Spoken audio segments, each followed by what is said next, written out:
मैं कैसे अपने जीवन का एक लक्ष्य तय करूं और कैसे उसे हासिल करने के लिए अपनी पर्सनालिटी को डेवलप करूं। आपके जो सपने, लक्ष्य और आकांक्षाएं हैं, बेहतर होगा कि आप इस पर थोड़ा और समय लगाकर देखें कि क्या ये आपके लिए कोई मायने रखेगा 25 या 50 साल के बाद जब आप मर रहे होंगे। क्या ये फिर भी आपके लिए मायने रखेगा? आपको इस पर गौर करना चाहिए। आप जिस चीज की आकांक्षा कर रहे हैं, जिस चीज का सपना देख रहे हैं, जो लक्ष्य आपने तय किए हैं, क्या वो वास्तव में मायने रखेंगे? क्योंकि इनमें से ज्यादातर लक्ष्य फंदे हैं। वो फंदे हैं, आप उसमें अंदर जाते हैं और फंस जाते हैं, आप वापस नहीं मुड़ सकते। मैं चाहता हूं कि आप इस पर गौर करें, क्योंकि यहां कई लोग आपसे बड़े हैं। उनसे पूछिए, 18 साल की उम्र में उन्होंने जो सपना देखा था, वो खुशकिस्मत हैं कि वो सच नहीं हुआ।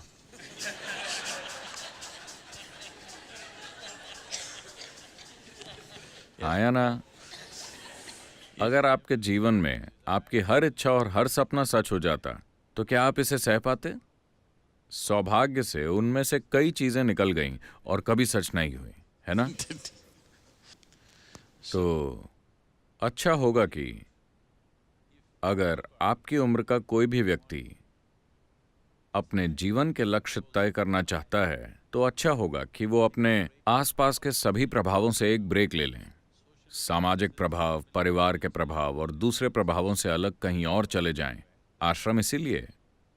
कहीं चले जाएं, ध्यान करें, खुद को स्पष्टता और आनंद के एक स्तर तक ले आएं। जब आप बहुत खुश और स्पष्ट हों, आपको तब फैसला करना चाहिए। जल्दबाजी में अपने लक्ष्य तय न करें। जल्दबाजी में तय किए गए लक्ष्य उस समय आपको बहुत महत्वपूर्ण लगेंगे। कल सुबह आपको पता नहीं कि आप उसके साथ क्यों उलझे हुए हैं। तो ये अच्छा होगा। अगर आप अपना जीवन तय करने वाले हैं, तो अच्छा होगा कि आप ऐसा उस समय करें जब आप बहुत ही शांत, खुश और स्पष्ट दिमाग के साथ हों, है ना? अपने आसपास की किसी भी चीज से प्रभावित होकर नहीं। अकेले बैठकर सोचें कि आप अपने जीवन में वास्तव में क्या बनना चाहते हैं।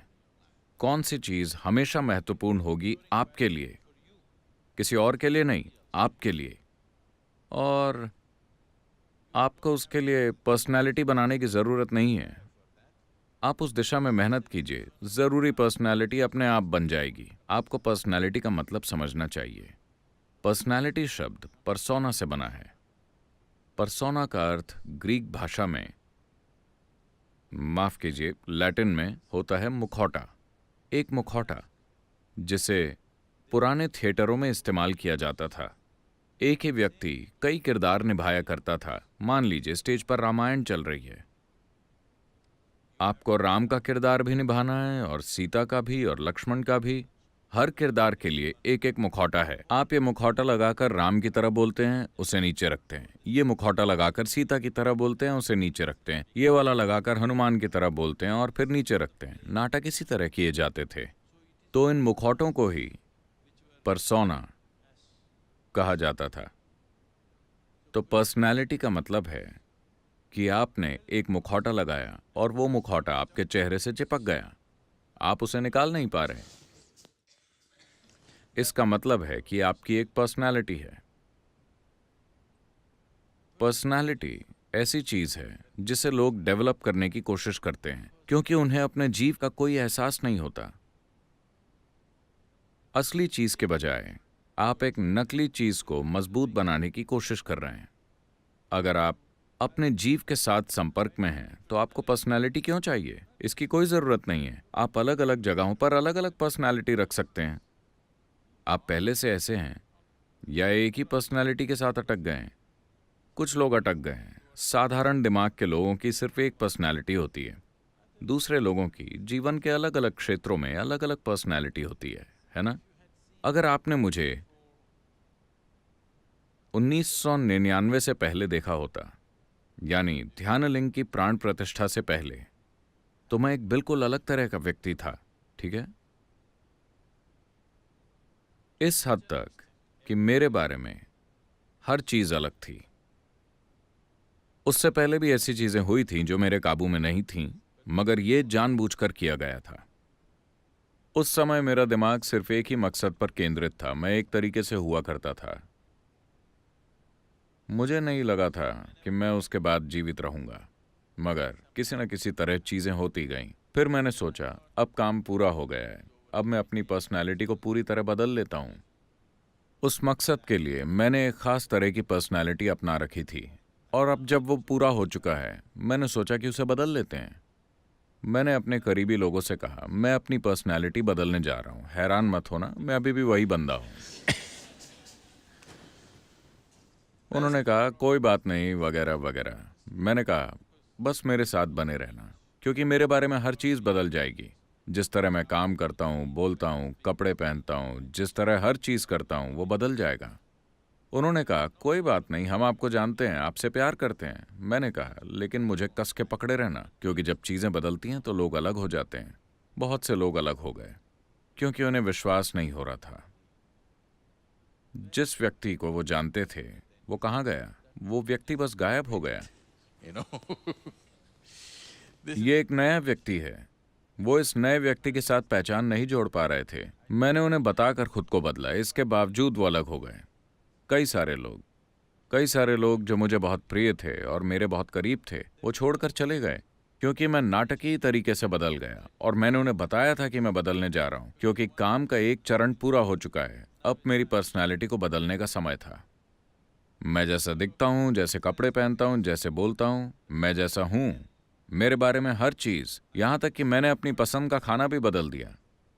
मैंने अपनी पर्सनालिटी बदली तो मैंने सोचा कि अपना खाना भी बदल दूं। तो पर्सनालिटी ऐसी चीज़ है जिसे आपने अपनाया है, मगर उसे लेकर आप इतने बेखबर हो गए हैं कि आपको वो असली लगने लगी है। it's, you're asking how to develop, that means you're making it up, right? आप पूछ रहे हैं कि इसे कैसे डेवलप करें, इसका मतलब है कि आप उसे बना रहे हैं, है ना? आपके कामकाज के लिए जैसा जरूरी हो इसे वैसा बनाएं, लेकिन आपके पास उसे उतार कर नीचे रखने की आज़ादी होनी चाहिए। अगर वो आपके चेहरे से चिपक गई तो बहुत दुख मिलेगा, फिर सारी पीड़ा आपको भुगतनी होगी। आप किसी भी तरह की पर्सनालिटी अपना सकते हैं, मगर जब आप उसे हटाना चाहें तो आपको उसे हटाने में सक्षम होना चाहिए। एक संत हुआ करते थे, वो इतने बुद्धिमान थे कि लोग उनके पास जाते थे और उनके आसपास भीड़ लगी रहती थी। राजा भी उनके पास गया।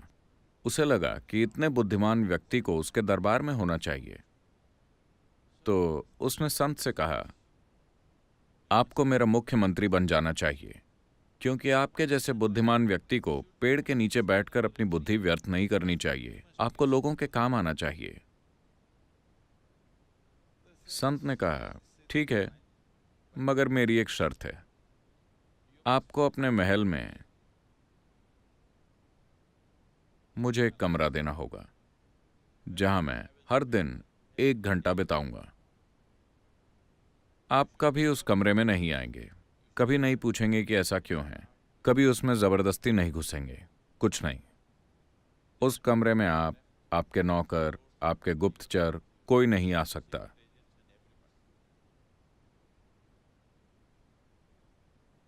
राजा बोला, कोई दिक्कत नहीं है, मुझे क्या दिक्कत होगी। आपको एक कमरा चाहिए, मैं आपके कमरे में ताक झांक क्यों करूंगा, मुझे मंजूर है। फिर जब भी कोई अहम बैठक होने वाली होती, वो संत जो अब मंत्री बन गया था, वो राजमहल के हिसाब से वैसे कपड़े पहनता था, मगर वो अंदर जाकर 1 घंटे के लिए खुद को एक कमरे में बंद करता और फिर बाहर आता। कुछ महीने और साल बीत गए, मगर फिर राजा की जिज्ञासा, ये जिज्ञासा हमें मंगल तक ले जा चुकी है। वो जानना चाहता है कि आखिर वो आदमी अंदर क्या करता है। चारों ओर अफवाहें फैलने लगी, अरे वो कुछ करता है, उसने अंदर किसी को रखा हुआ है, हो सकता है कि वो दुश्मन का जासूस हो, वो अचानक यहाँ आ गया, वो वहाँ क्या करता है। हर कोई, पूरा महल कानाफूसी करने लगा कि वो उस कमरे में क्या करता है।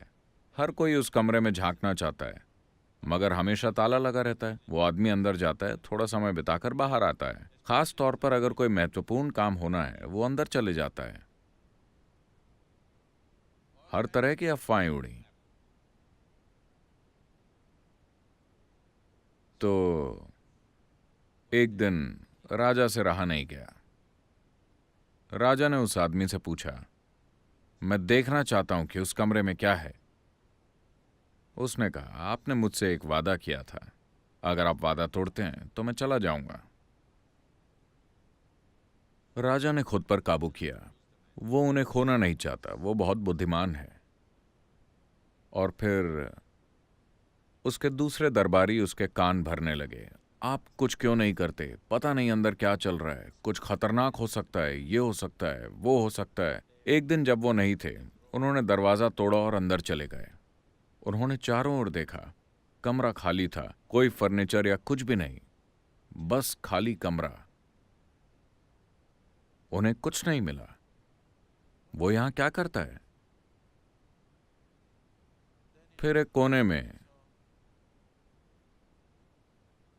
उन्हें बहुत पुराने कपड़े लटके हुए मिले और एक भिक्षा का कटोरा।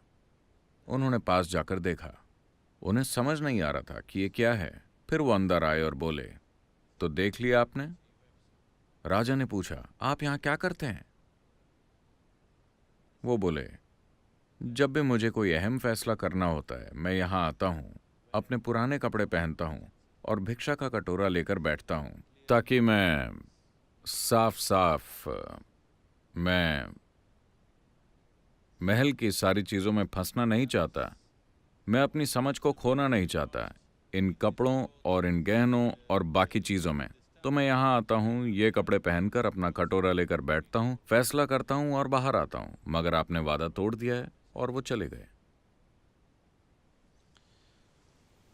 So, this is what meditation is for you. Every ध्यान day. आपके लिए यही है।